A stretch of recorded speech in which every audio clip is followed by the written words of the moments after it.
Previously So club on rugby Ballz. really looking healthy in KZN, which is really good. And that explains, gives quite a big chunk of reason why Sharks rugby is probably so healthy at the moment. Yeah, because they haven't done as well as they possibly could have in Varsity Cup. I think they're still in the Shield. In fact, they were fighting for their position in the Shield. But as you say, it's club rugby. Their open club rugby is very good. Rovers have been very strong. They've won club champs a few times.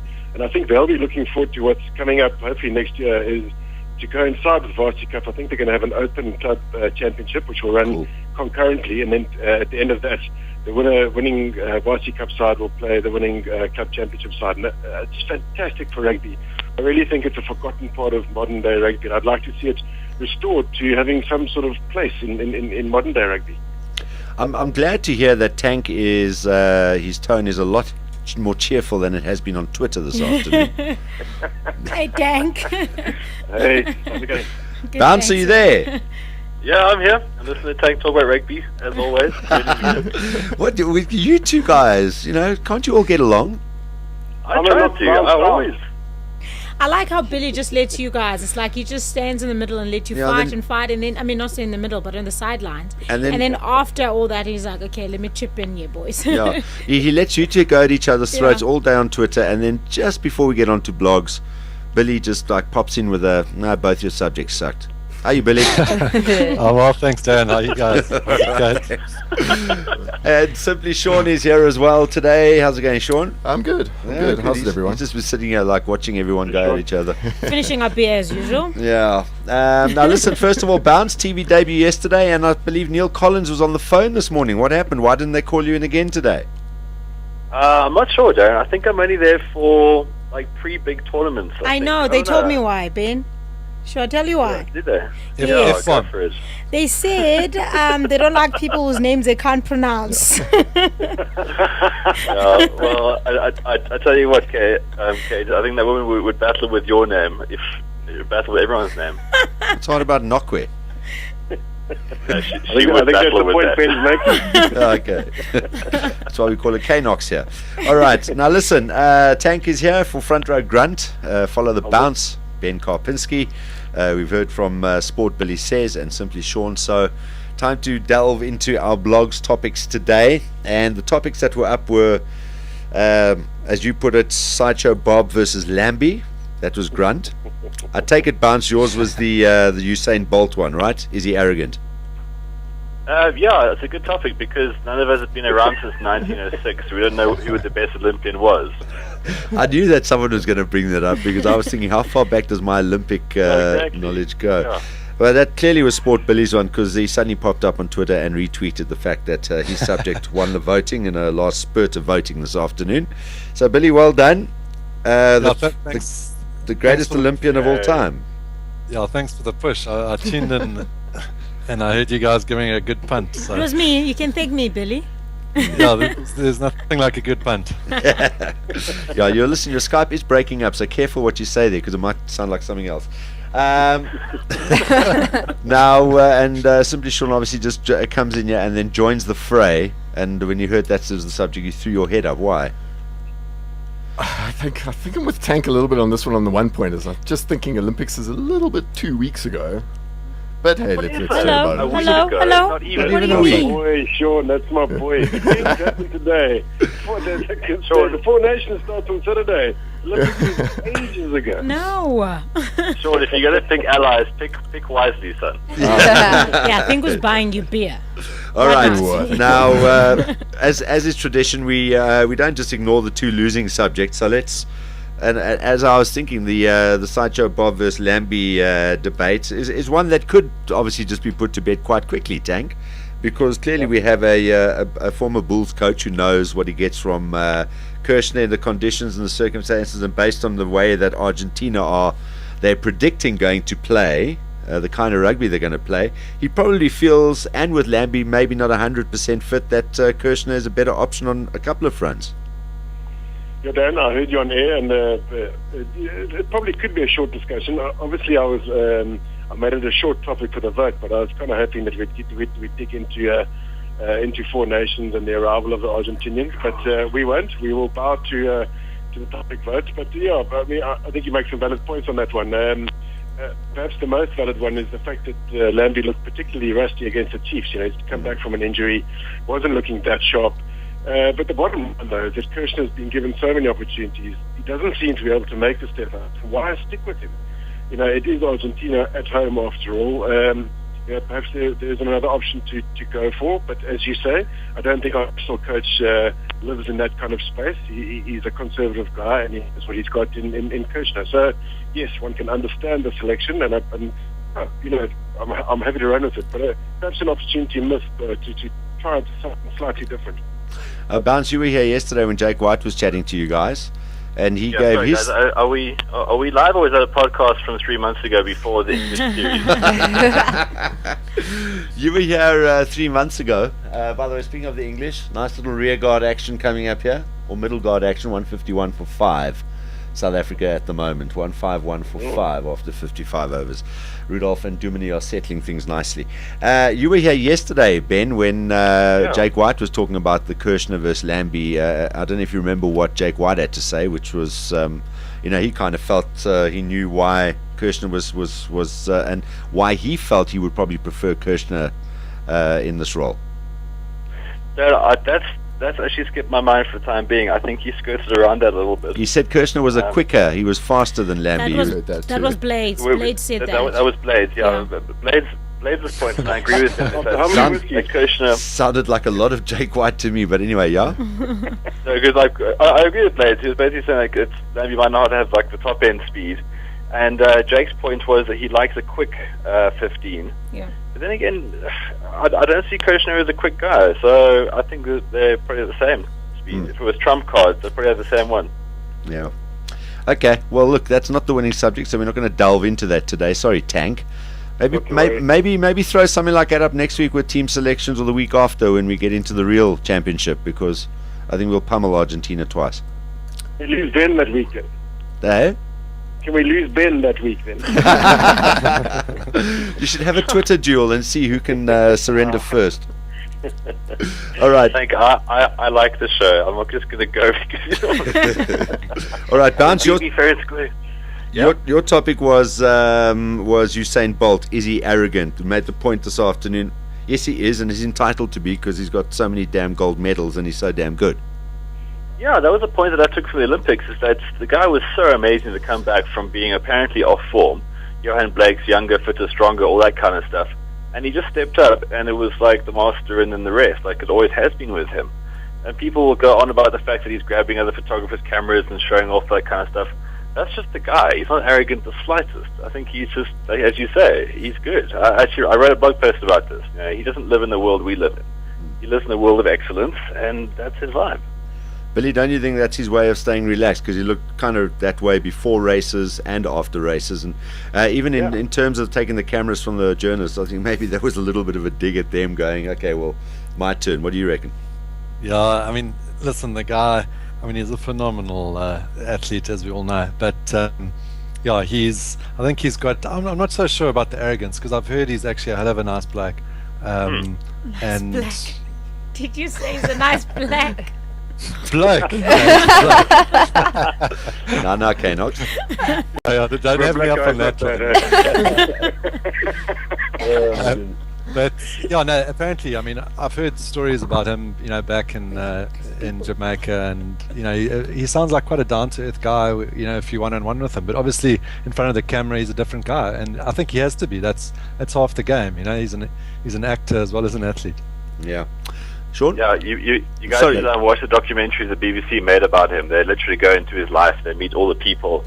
Like he lives with mates back in Jamaica, all very chilled, and he loves his family. He's a really down to earth guy. I remember reading about his mom always just being really frustrated at him. How just that type of logic, like if he would just apply himself, he would do so much. It's like it's a guy that doesn't train properly, doesn't eat properly. I heard before 2008 in Beijing, they asked him, what did you do to prepare for the race? He said, I had a nap till 2 o'clock, then I went to McDonald's, had some chicken wings, came back, and then played PlayStation, and then broke the 100-meter record with my shoelace untied. But that's what he did before the one. I think it was the 100 meters. He said he also had a quarter pound or a McDonald's something. Nuggets. He likes nuggets. Nuggets. Yeah, nuggets is the thing. Yeah. Oh, maybe that's why he chose a sport that only takes 9.7 seconds to do, because he's just freaking lazy. He's probably just appeasing the Olympic sponsors there by saying that. That's true. He probably got a few million for saying that publicly. Yeah. All right. The race is too short for him to say "I'm loving it" with a microphone on while he can. What I find fascinating is afterwards, I think there were two different sporting codes that he was going to try. He wanted to. I think he was speaking to someone about trying out for Manchester United. I wish he had. They could have left Robin van frickin' Persie alone. And there was another sport that he was going to do. T20 cricket. T20 cricket. Shane Warne. Shane Warne, yeah. Yeah, he was playing cricket. Apparently, Cricket was his main love. Johan Blake is also going to have a go at that. He was ringing the bell at Lord's this morning to start the 5-minute bell. Apparently the first non-cricketer to ring it. So I mean, how awesome would it be to see them playing a bit of cricket? Yeah, I'm sure they've played before. Coming from Jamaica, I'm sure cricket was part of their growing up years.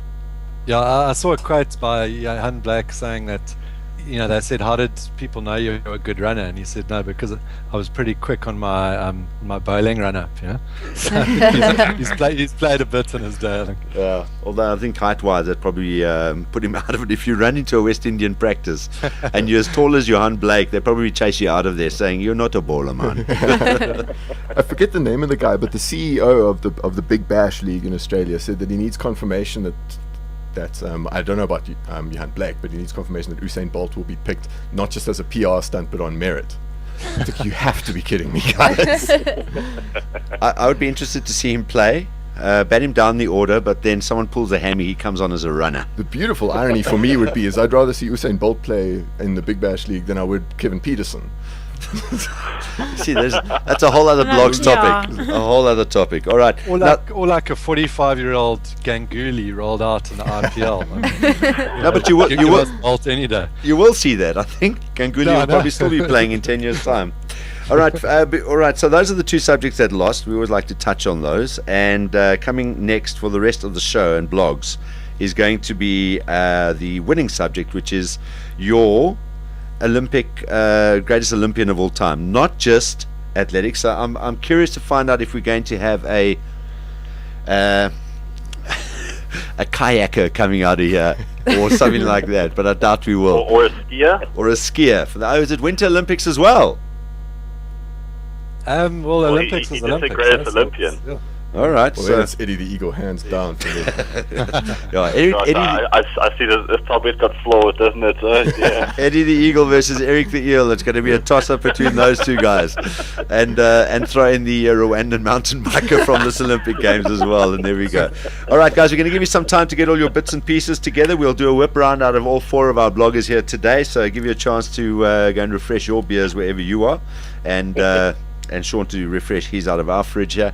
And then just after our headlines, we'll get back into Blogz and talk about our winning subject, the greatest Olympian of all time. Look forward to your tweets as well. Look forward to your thoughts. And before we do, just take a little bit of a break for the guys to get everything ready. Tank, how was your first show yesterday on 2OV? Feedback's been good, thanks, Dan. We had a jol. I had Mr. Matt Pearson. I know you were calling Blades yesterday the voice of rugby, but I'm afraid I was calling Pierce the voice of rugby. I was stroking his ego a little bit. Yeah. So we had Blades on Ballz and we had Pierce on Two Oceans. But, we had a jol. We had a good time. Yeah, Blades on Ballz and Pierce on. I was getting nervous there for a moment. Anyway, so there we go. Tank Lanning, his new show on 2OV. And as I said on Twitter yesterday, so good that he has Bob Skinstad doing his warm-up. Fantastic. Well done, Tank. We'll chat to you in just a moment on Blogz. Nice to have you part of our show here. The winning subject then, the greatest ever Olympian. And as per always, we put forward a couple of suggestions just to jog everyone's mind. And Sport Billy came up with the topic. So, Billy, you go first. Who are you thinking in terms of? Darren, I've got as always, I've prepared a short little list here of a couple of names that sprang to my mind. I found one or two that probably wouldn't have come up, but some of the more well-known ones. Obviously, Carl Lewis, 9 golds over, I think it was 4 Olympics, and yeah, I mean, he got a silver in the 200. He didn't manage to do the back-to-back doubles like Usain's done, but I think what separated him from the rest is that he did it, the long jump and the sprint. Without drugs. Sorry? Without drugs? Well, that's the thing. I've actually been reading this. I don't know if you've ever read, what's his name? Andrew Jennings's book on the Olympics. He's the guy that wrote Foul, all about FIFA. And I can recommend it highly. It's called The New Lord of the Rings. And I mean, he talks about the 84 Olympics as being one of the highest in terms of doping that there was. And 12 guys were caught, but apparently a lot more were covered up because the IOC didn't want to damage their reputation of having a clean games. That basically damages the product. So yeah, I mean, that's where I start taking the 84 Olympics with a touch of salt. So I'm not picking Carl. You've obviously got old Jesse Owens, and I mean, his feats are well known from 1936. I think Tank was there in the stands. But yeah, I mean, 4 goals. Tank was in the shot put. I think Tank was in the female shot put. My Netherlands sandwich. Oh my goodness. But I saw a great tweet about the what's her name, who got caught for drugs in the shot put. Oyster Cook. Saying that her result came back positive, that she had testicles in her scrotum. And then so Jesse Owens, I mean, 4 golds in Germany at that time was a phenomenal achievement, and obviously there was a lot more to those golds than just the medals themselves. With Adolf watching. Yeah, exactly. I mean, I haven't seen footage of the race because I wasn't around, but I hear that the other athletes weren't doing the Hitler Goose step while he was running the 100 meters. So otherwise, I would think it's a pretty good candidate as Jesse Owens. No, I mean, it was a phenomenal story, and remains definitely one of the Olympic legends. I'm not sure if the greatest Olympian of all time. Then there's a guy called Ray Every, 1900 to 1908. He won 8 golds. Goodness. And he didn't lose an event in all 3 disciplines. But I think what counts him out is that one of the disciplines was one of these strange things that's kind of gone off the radar, and it was the standing jump.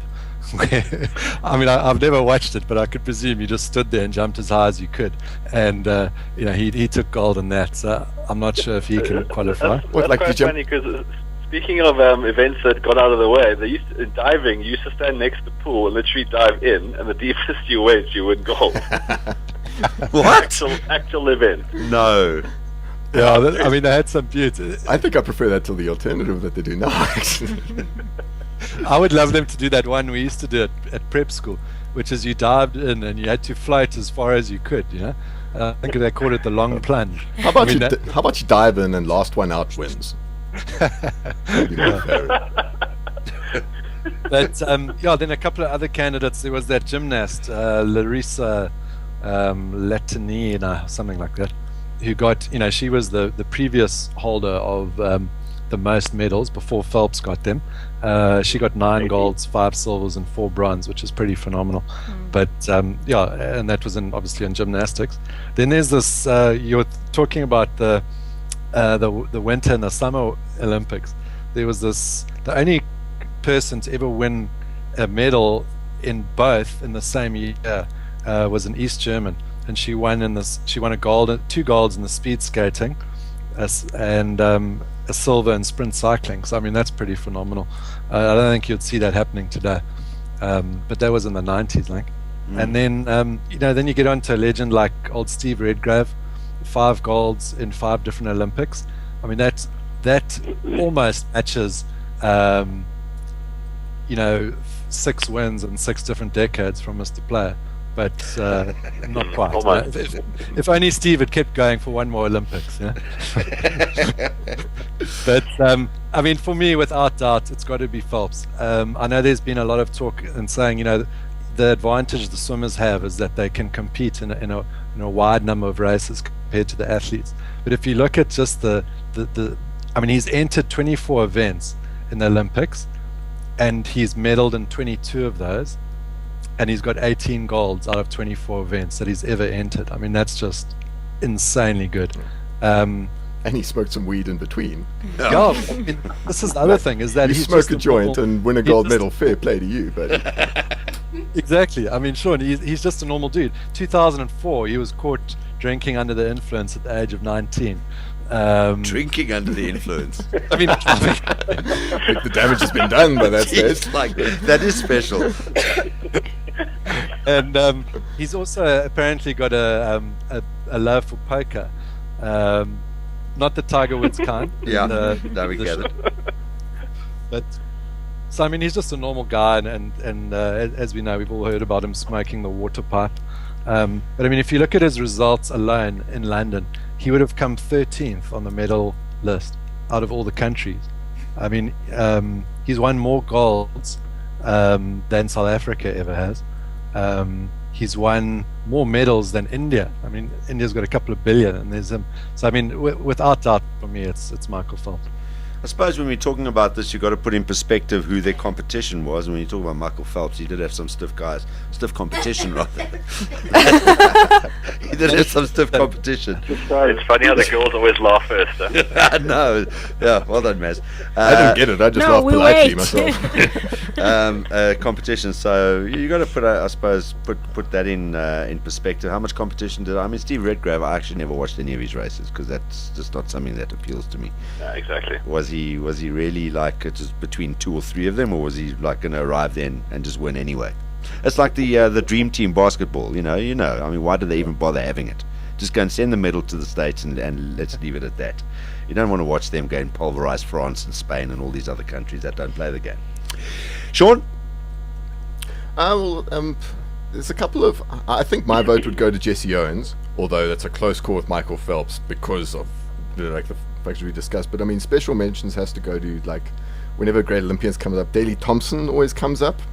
But there's that horrible phrase which will kill athletes like Daley Thompson, like the jack of all trades and the master of none, you know. But I mean, winning the decathlon twice in 2 Olympics, I think.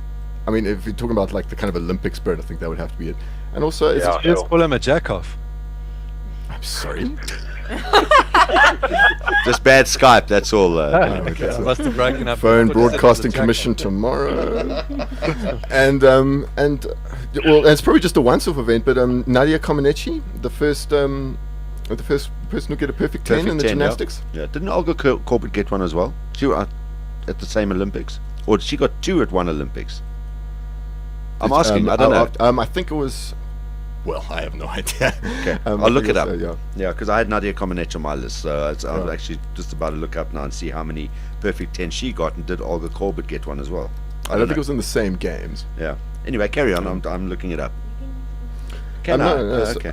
So my bit, like I say, I wish I knew more about Steve Redgrave, but on paper, I think that would be the best assignment. And I mean, how far away is Usain Bolt from all this as well? You know, if you're looking in terms of what the Olympic means to people and what all the eyes on in the modern years, I mean, it's the 100 meters and the 200 meters. I mean, the sprinting events are probably the most watched things, and something that he's been dominating. So, might be a definitional argument on like what we define as the best Olympian. You know, guys, I think Usain Bolt would have to be right up there. All right, just to come in here before, just on something completely different in following up on the Gary Player tweet, Jessica has just tweeted that's a Winston Churchill quote. Okay, so Gary Player is quoting Winston Churchill at the moment.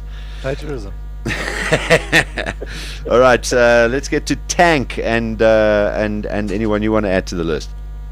All right. Yeah. Look, I mean, I would discard anything that needs cycling. So the gymnasts are gone. For me, it's the Rose Bowl event. It would be the sprints. So it's based on, for me, Olympics would be about excellence and it should be about time. So yeah, for me, the 4 are Spitz versus Phelps in the pool, Lewis versus Bolt on the track. One of the greatest moments in sport ever for me, though, was Johnson beating Lewis, and that picture that just told the story where Lewis looked across and just could not believe his eyes as this human cyborg just destroyed him. I know it was fueled by drugs, and I know it's bad, but sure, but that is a moment that will last with me for forever and forever. The great thing about Phelps, we spoke about Olympians and Olympian spirits, but how he handled being beaten by Chad was just extraordinary for me, and probably the moment of the Olympics is how he was so humble. He praised Chad for his win, and it was just you guys have already said how much how normal it is, but that for me brought out the human side to him. So that would probably edge it. But just speaking of edgy, the moment for me of Olympics this time round was the Hungarian water polo. Now, I know Ben eventually picked up on it, but women's water polo is sensational to watch.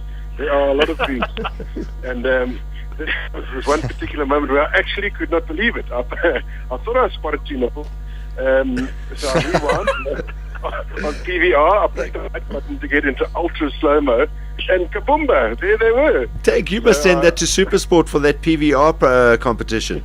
I love my PVR. Exactly. I promise you I would win that hands down now. I've got a lot of experience. I think after that your hands were down. And up. And down. I love how your argument on measuring Olympics did a complete U-turn there, Tank. It's like this was about greatness, it's about times, and then women's water polo offers this. Whoever she was, she's the greatest Olympian. Okay, so in short, mine goes to Phelps. All right. Bounce? Well, yeah, it's speaking at the back of this is quite difficult. You guys have definitely mentioned everything that needs to be mentioned. I think it's all about how you look at the events. Phelps has got more medals than anybody, like ×7 or whatever, and he's really dominated the Olympic Games, as in he did more things around his neck than a drunk girl at what's that place in New Orleans, Mardi Gras. Yeah, okay. He's 22 medals. That's incredible. But swimming is, that's not my biggest thing. I think if you look at the Olympics, you think of an athlete. So I think it would have to be the guy who runs. And when you look at that, Carl Lewis ran, and then he also ran into a sand pit, and he got gold medal for long jump, which was quite something. But for me, I think it has to be either one of the decathletes, or it has to be a sprinter, and no one has pushed the boundaries and captivated the masses quite like Usain Bolt. So for me, if I were to say greatest Olympian, I would really go on the fact I think it's a sprinter. And if you were to talk about the Olympic Games, who would the first person you would talk about? You would talk about Usain Bolt. If you were to show an Olympic moment, you would show him breaking a record in 100 meters. You wouldn't really show anybody else doing anything else. So to be short and sweet, I think you got to look at the various things. If you look at the actual champion, Phelps by no doubt. But as far as impact and encapsulating what the Olympics is about, the apex athletes like Bolt, definitely the man. All right, so there we go. Everyone's pontificated. I want to throw a couple into the fray here. As I was talking about the gymnasts, and you mentioned Nadia Comaneci, right? Yes. Yeah. Look up the. I don't see anywhere where it says Olga Korbut got a perfect 10, but you could look at it on two levels. One is like who's put in the most perfect Olympic performance. Yeah. And I suppose in athletics it's difficult because times always get better. So, but I mean, Nadia Comaneci's performance must go down as one of the, if not the greatest Olympic performance under that pressure with that kind of competition.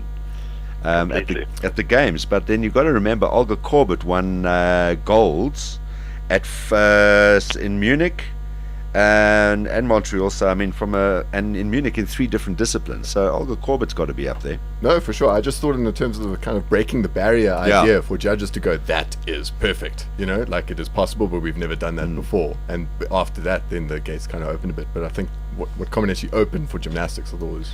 And also, I mean, there's some countries that will obviously focus a lot on that, but I think what Nadia Comaneci did for gymnastics, she put it on the world map in countries where it might not have been that big a deal. Everyone knew who she was after that Olympic performance of hers. That's very true. I mean, I'm suspicious about how little there is in Eastern Europe and how many gymnasts they provide. I think they're all just kind of locked up in a shed and forced to do the splits for a while. Well, maybe they were in those days. The other one, though, is from a point of view of complete dominance, though, and the name that hasn't been mentioned yet is Ed Moses, because I mean, he was dominant in his event for I think over 100 races. He was unbeaten, and that included a couple of Olympic Games golds as well in that. So I mean, he'd arrived then. He was one of those guys you just knew he was going to win gold. There was no doubts. And then Michael Johnson's another one. He was also another dominant athlete. But again, I think it comes down to the profile of the event. And if you look at Olympic Games, it all comes down to eventually, everything sort of gears up towards the 100 sprint and the sprints. So you got to say, Usain Bolt must be up there. Yeah. Can I add one more name? And this is actually quite a feat. Mark Spitz. Swimming is a very technical sport, with the suits they made and, how these guys shave every hair off their body, all that kind of stuff. Mark Spitz set a world record with a moustache, and it's stuck forever. The moustache, obviously, but also the world record. Literally, Phelps had to do his utmost to actually beat that, and there he was, probably without a cap, rusting a Magnum PI. You're right. You're right. Something there. In the next games, I want everyone insisted that they grow a moustache and see what time they get. Well, they do in the women's shot put. There was no Twitter in those days, but Mark Spitz did start trending in porn movies because everyone had those moustaches, apparently. So I'm told. But there we go. Just to update you quickly, the Vern is striking at 130. He's gone mad. 15 off 12. South Africa 183 for 6. So don't write us off just yet. The tag might wail. The tail might wag. All right, a final decision then from everyone. Who is the greatest Olympian? Let's start off first of all. We're going reverse. Bounce. Who do you say? I'm going to stick with Usain Bolt. Usain Bolt. Tank? I've been swayed. I'm moving away from Phelps, and I'm going to Usain Bolt. Sean? I was swayed to for a similar reason. I'm going to go Bolt as well. I think the profile of it has to be a factor. Yeah. All right. So by democratic process, it looks like Usain Bolt as far as our bloggers go. Sport Billy, your topic? Yeah, I'm going to stick with Phelps. I think where Phelps trumps Bolt, in my opinion, is that Bolt's just stuck to the sprints. And that's where I think Carl Lewis was a greater Olympian than Bolt, in that he also did the long jump. There's every reason why Bolt should be doing the long jump. I think he would be phenomenal, but he's obviously specialized, and I think when you look at the events that Phelps has done, he's competed in a variety of events, and I think that 24 events and 22 medals. You can't beat that. Yeah. All right. Well, I'm going to go for the Jamaican bobsled team, just to be different. A lot of comments on Twitter here as well. Some of the people I see, Mark Haynes also joined the fray as well, and I think one of your biggest fans on Blogz as well, Craig Ray, has come up with a couple of very interesting names. Kip Kano, Tommy Smith, John Carlos. There's a couple of names that he does mention. Mark Haynes says, too simplistic to label just one. Each Olympics delivers legends of the game. Celebrate that rather. Well, yeah, but it's nice to debate the topic. And David says Eric the Eel. Craig Ray also throws in the Jamaican bobsled team as well.